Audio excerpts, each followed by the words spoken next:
What up, people? It's your boy, Master Chudy, out here with the comic review. And I have to say, when I think that these Metal Dark Knight tie-ins cannot get any better, they keep getting better. This is this is probably my favorite book now. I really like Batman the Merciless. It's awesome. This is the cover. You would think that this is a Bruce race by Amazon's. Oh no, no, no, no, no. No, this isn't an origin story. This just shows it is, but it's not what you would think would be your typical origin story. This this is not like any this is not like Dawnbreaker. This is something entirely. But the cover, you basically have Batman, God of War. And you see all of the Amazons and the Greek gods at his feet, looking like a boss. But let's start. We get a very, we are on Earth -12. And then Bruce is like saying it's supposed to be a final war. This is supposed to be it. We fought together, Diana. We thought it would be the end. If only we knew the real war had just begun. So we see that something has happened where Diana has died, basically in a war, and we see that Bruce is mourning over her. So we have Batman the Merciless. We have Peter J. Tomasi, the story and the words, Francis Manapul, the artist, Tom Napolitano is the letterer, Jay Fabok and Brad Anderson did the cover. Andrew Marino's the assistant editor, and Eddie Berganza's the editor. Scott Snyder's doing his thing. So we basically get, we're on Earth Zero. There, our world, this is Langley, Virginia, headquarters of Argus, the war room. So basically we have Steve Trevor, you have Amanda Waller, and this is General Lane, and a couple other people, and they're now assessing the situation. Basically, everybody is they're now realizing that they're in a pickle. Like, the league is out, everything is being taken over, and we see General Lane saying that we're all adults here. No offense meant, Father Time. So no need to sugarcoat this mess. Pure and simple, we're royally screwed. We've got us a full-scale invasion as we sit here. It's like in the 5 days since that mountain poked up in the middle of Gotham City, we've seen Metropolis, Central City, Detroit, Coast City, Amnesty Bay, and even the League Watchtower be systematically taken out by these unknown forces. Early battlefield reports describe the invaders as Nightmare Batman. We sent in Waller's Suicide Squad into Gotham to confirm. So these were the people who sent the Suicide Squad in. That's why they were in Gotham in the first place. And we all know what happened to the Suicide Squad. They're all gone. To which Amanda Waller's like, the special GPS units implanted in them all went offline, so we can presume they've been compromised or killed.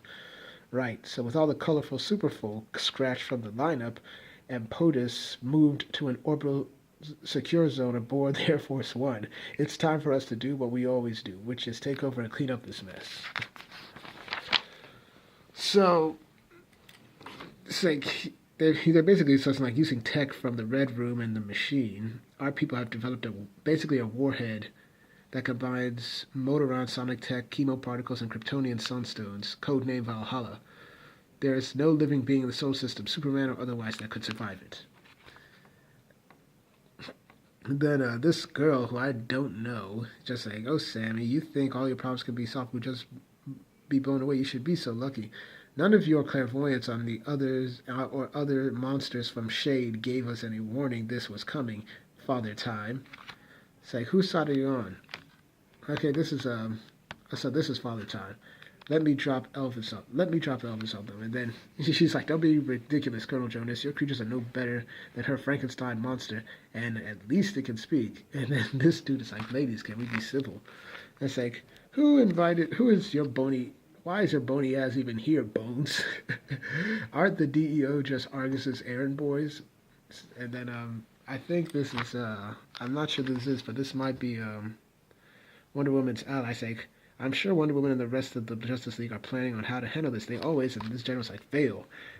It's like, "The masks and the capes are not coming to save the day. It's on us to act and do it now." It's like, birds already in the air. We just have to find out where. We just have to zero in where it'll do the most good. And Steve Trevor's like, wait a minute, I called you all here to discuss options, not sign off on total war. There has to be an option that won't murder millions of innocent Gotham civilians and dozens of our finest world heroes. And then we see figures like PowerPoint Ranger like you, Trevor, wouldn't have the steel. And then we see security breach. And who do we got? We've got the Destroyer. We've got the Merciless Batman right here. And he's like, look at them playing war. I've lived it practically my whole life. I was only 8 years old when my war began with a shot fired in a Gotham crime city alley. Began with an oath to myself that happened to me could never happen again. An oath I would wage my battle justly, with rules, with mercy, unlike my enemy. What a fool I was back then. So we just see this mighty god of war come in, and it's curious. This Batman seems to take in like, okay, no more morals, no more code of ethics, I kill who's bad. Basically, Batman has become a god of war punisher, taking down that he'll do anything to win a war. So we see that the troops are coming in. They're trying to fight him. And Devastator just goes back in. He's like, hearing their screams, I cannot help but think of my old rules, my code. And I even feel an urge to spare them, like Diana urging to stop me. And so, but he doesn't spare them. But the moment quickly passes. I gave them valiant deaths, clean deaths, that only a sword can deliver. And they're melting. They're melting. He's just killing them. And it would seem that, Lane, going crazy, just activated Valhalla. And since that thing is going to track where the nearest Dark Knight is, it's going to fire on Langley. And he's making his way for us floor by floor. He's after Valhalla, so I say bring it down on his head. To which Steve is like, why? You're crazy. What are you doing? And Amanda Waller is like, look, it's like the general's right. The best option, millions dead to save billions. It's just math and the job.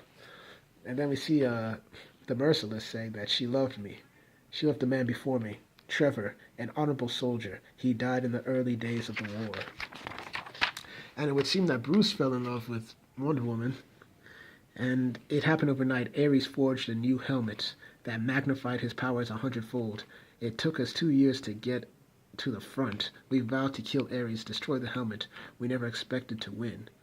But we did, though it cost Diana her life. And we just see Bruce is mourning Diana's death with a great picture right here. And he's like, Ares, you'll pay for what you've done. And then Ares is like, enlighten me. The fields of fire are littered with dead. All have fallen. Who are you to challenge the god of war? And then Bruce decided to pick up the helmet. And he's like, Diana had warned me of its power, its ability to corrupt. But at that moment I saw it. I saw the possibility if I took the helmet, I could wield its power mercifully, with restraint. For the first time in history, war could be just. With codes and rules, I would reshape war and its damned god. So he puts on this helmet and becomes all powerful. Meanwhile, you've got the people who have like the bomb Valhalla ready to drop it, and they realize that, oh my gosh, Langley Falls is the target, and we're hearing that they're getting no contact from Langley. So they're like, if we're going to do this, we got to make it count. So they're getting ready to drop the bomb. So we see that, the thing that I've noticed that Ares always amplifies the worst traits of the people around him because he activates aggression. And you see Amanda Waller fighting Bones. You see Steve Trevor fighting with General Lane. And then we see Father Time fighting this guy right here. So we see that the Merciless has dropped in, and we get to see this fantastic pic of him. Like, dang. And he's like, I stare at these so-called warriors in the war room. They fight like dogs because they can't protect themselves from my presence. You would expect too much from their Diana. You would expect them to bond together, negotiate, compromise. And he's like, I miss you. So he became very connected to Wonder Woman. And it seems that in his spare time, it's like you would have said I was corrupted by the helmet in the months that followed your death, killing those I showed mercy to before, my enemies and heroes who stood against. I would say that I was purified, that my illusions were finally were rightfully stripped away with the helmet.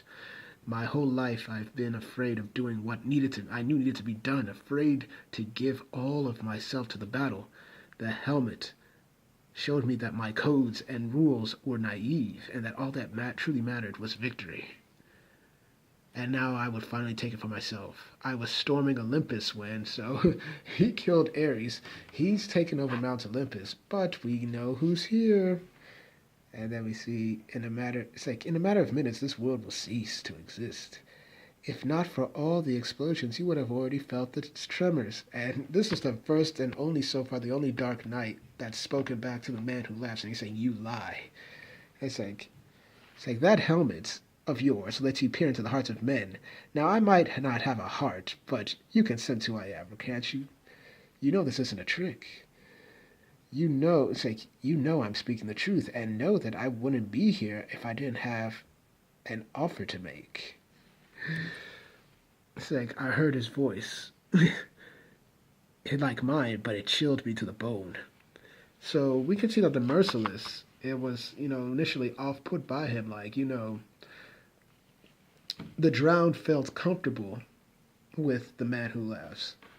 The Dawnbreaker the Dawnbreaker had nothing to lose. He was just in despair. Murder Machine was like, oh, he's giving me an opportunity to do something. And Red Death, even though I didn't read it, I saw him. He was like, oh, yeah, might as well do this thing. And he realized it was nothing, but he was offered an opportunity as well. But the Merciless is like, there's something about the man who laughs that chills me to the bone. So he's like, it's a losing war, Bruce. You're playing the game right, but the rules are stacked against you. Trust me, I've been reading up.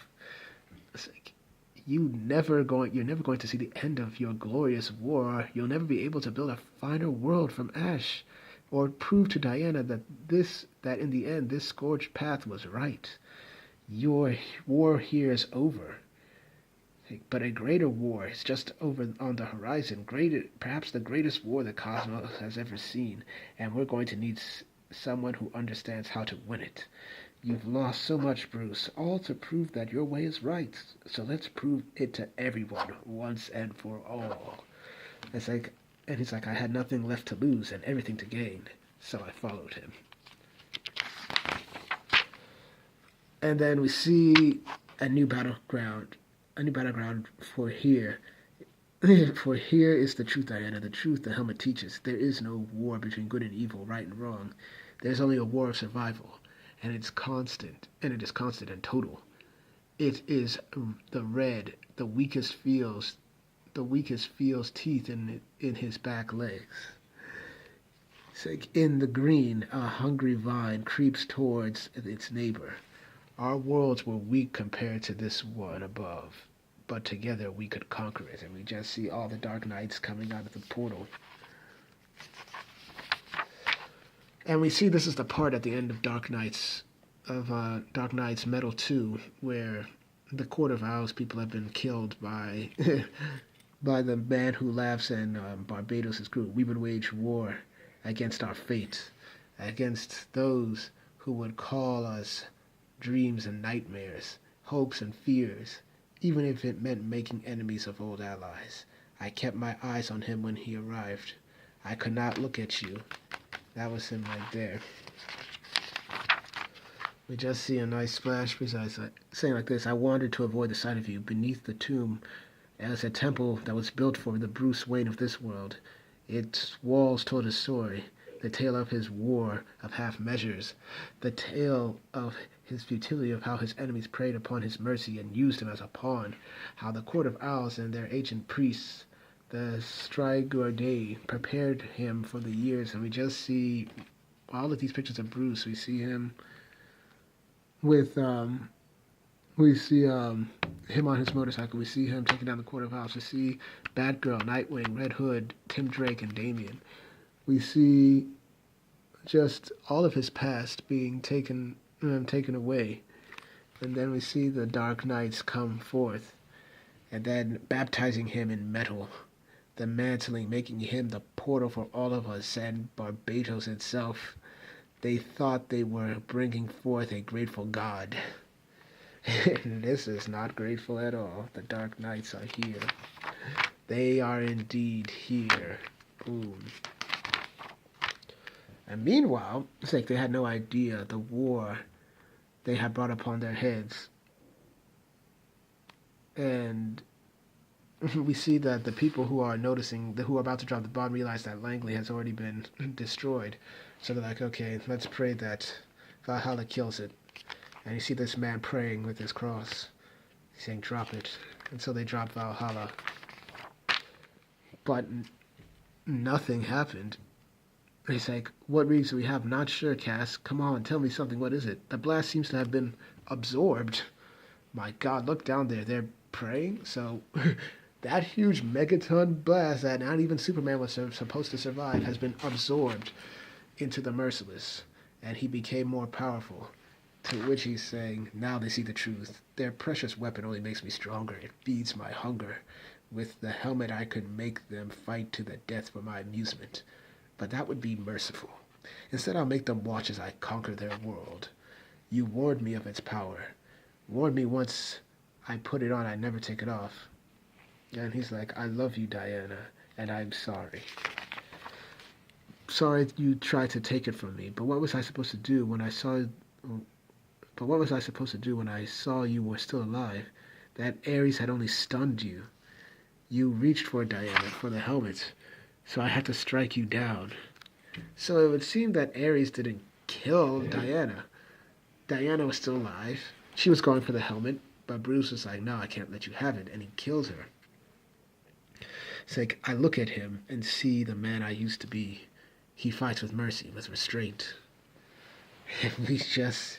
It's like which is why he'll lose, and this world will fall to Barbados. And we just see a great closing thing of all of these all of these former wheeler and dealers praying to Bruce Wayne, the god of war. And then we see next, the Dark Knights continue to rise in Devastator #1. Whew, my goodness, this is another banger. This was another banger. I give this a 9.5 over 10. I don't care. I'm enjoying this series. This was great. I'm glad I finally got this on time to give you guys this review. Like, Metal is killing the game, and I'll keep saying that. So once again, thank y'all for watching. Please like, share, and subscribe, and hit the notifications. Once again, I do these reviews for you, the people, because I want to give you all good comic reviews. Bring out the good literature. This is a must-buy. Support DC.